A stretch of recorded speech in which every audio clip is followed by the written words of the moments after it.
What's going on, people? Myke C-Town here. So, I want to give you my opinions and ideas on the movie Saint Maud. And yes, I know this is really late. This movie's been out for weeks, maybe even a month at this point. But the reason I'm doing this now is because we were supposed to cover this on Frames Per Second, which is the movie reviewing podcast that I do with a couple homies. But we just kept getting backed up, and the review just isn't going to happen at this point. But I still wanted to talk about it.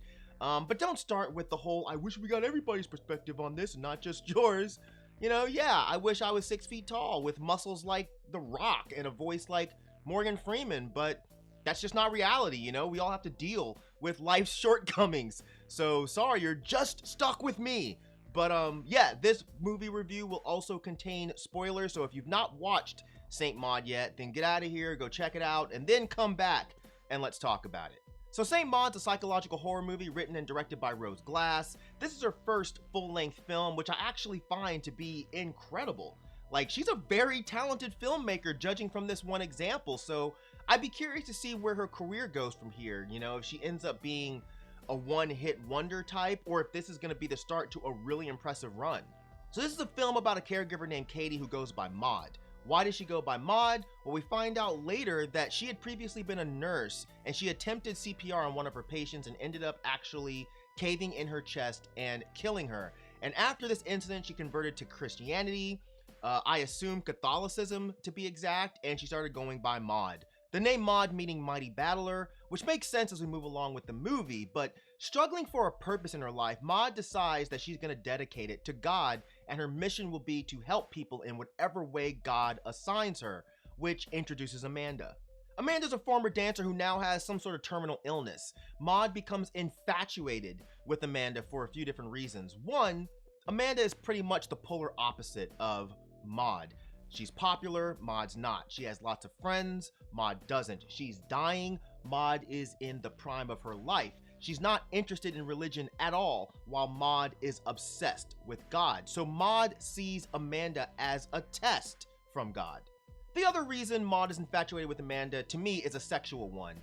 Throughout the film, we learn that Maud is struggling with sexuality, and we get this from the way she watches Amanda as she's having sex with the sex worker. There's this moment where she's on the couch when Maud is having one of her spiritual orgasmic moments, and Amanda starts faking like she's having one as well. But she and Amanda sort of touch hands in what appears to be a sexual or romantic manner, which I'll go ahead and point out that anytime Maud is having an intense religious moment, is portrayed as sort of sexual.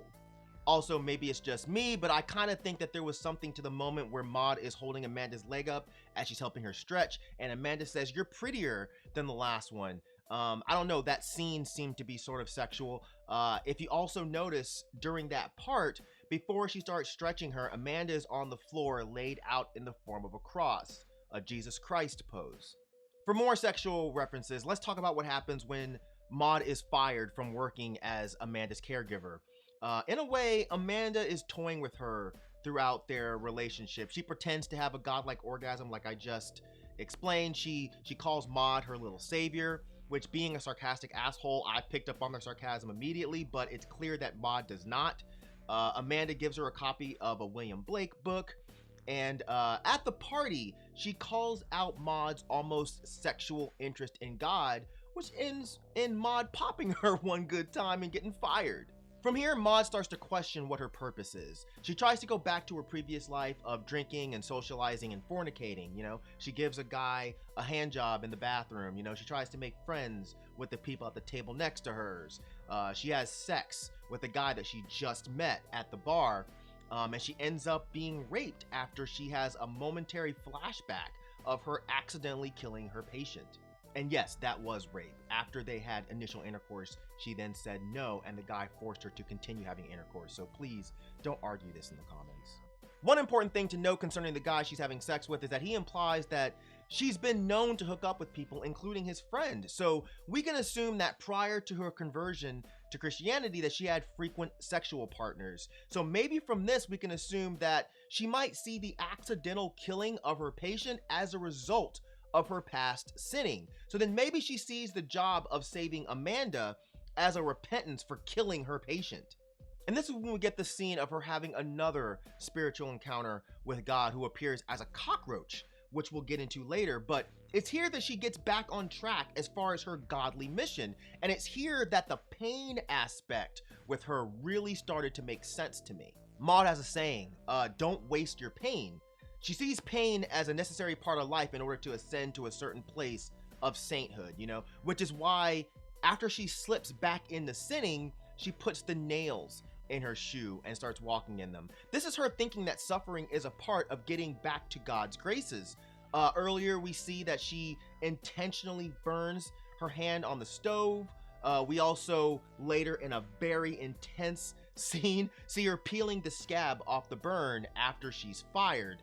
There also appears to be marks on her stomach. I can't tell if these are supposed to be stretch marks from having a child, but I lean far more towards them being cut marks based on the other instances of self-harm here. Because I feel like this whole movie is a take on religious interest and devotion turning into fanaticism due to some sort of mental illness. The idea of substituting religion in place of professional clinical mental help. Clearly, Maud is suffering from some type of mental break. I take these instances in the movie that she sees as physical interventions from God more as some sort of seizure. This is especially apparent when the fireworks are going off in her apartment. This scene could just be her having a reaction due to epilepsy or something like that. But Maud feels like God is talking to her. Typically, if someone is saying that they're hearing voices in their head, it would be a cause for immediate concern. But if you're hearing voices in your head and you say it's God, people see this as totally normal. So I love that parallel between someone having symptoms of an actual mental illness versus someone's faith-based belief. But yeah, Maud has convinced herself that her entire life's purpose is to perform a mission for God. All her pain has a meaning, and this is it. Which is why the scene where God appears to Maud telling her to do this one final thing and they can be together is so important. The final test is to go to Amanda one final time and attempt to save her soul. But as we know, this results in Maud killing Amanda. But why? Because Amanda tells her that nothing she does matters and that she only came there because she was lonely, and that if she were a true believer, that God would be enough for her. And this calls Maud's entire life into question. And instead of facing the actual truth of the matter, which is that she is extremely lonely, Maud convinces herself that Amanda is the devil testing her, and she kills her, which she sees as God's plan. Everything brought her here to this moment. And again, this is all a sign of Maud having a mental break. But what's brilliant about this film is how it shows us everything through Maud's perspective. The euphoric godly interventions, the angel wings. Only in the last scene of intense, agonizing pain do we actually see a break from her perspective and a jolt into reality. Maud self-immolates on the beach, and for a second she appears as an angel or a saint. The people on the beach fall to their knees in awe of her. But then, of course, it snaps to a moment of reality, which sees her just burning. But the way Rose Glass worked so much interesting imagery and ideas into this film is super impressive. How the pose of Amanda on the poster is the same pose as the patient that Maud accidentally killed, K666 being on one of Amanda's posters, K for Cole being Amanda's last name. Things that we would see as coincidences, but Maud would see as signs of God. And then again, we don't even know if these things are really actually there. I want to make note of how the cinematography choices were incredible. Some of the scenes were lit in such a way that it made them creepy, but beautiful. The scene where Maud's walking up the stairs right before she has a seizure and the light is going in and out. The way her face is lit is just gorgeous. The scene where Maud's at the top of the stairs waiting for Carol to come out of Amanda's room. Look at her pose, the way her head is in that circle of light, which is very, very saint-like. The floating scene was just amazing. The scene right after she kills Amanda where it looks like she's floating and it almost seems like she's crying blood, which is something associated with stigmata. Very well done. Now I want to talk about why I think God appeared as a cockroach, because I thought long and hard about this. And what I could come up with is how roaches are basically the idea of endurance. The whole idea of how roaches are considered the survivors of the insect kingdom. You know, they can squeeze into just about any crevice. They have some sort of level of tolerance to things like radiation. You know, they've been here since the time of dinosaurs. You know, all of these things can sort of be attributed to God as well. You know, some level of him has been here since man could even imagine such things. Squeezing into small crevices could be a reference to the mind, but the idea of God being fairly impervious is the one that stuck with me. You know, the idea that one could look at our existence and say, well, no matter what happens in your life, God will always be there. You cannot destroy God. It's an interesting theory to me. The funny thing is, though, all of those things can be attributed to Satan as well.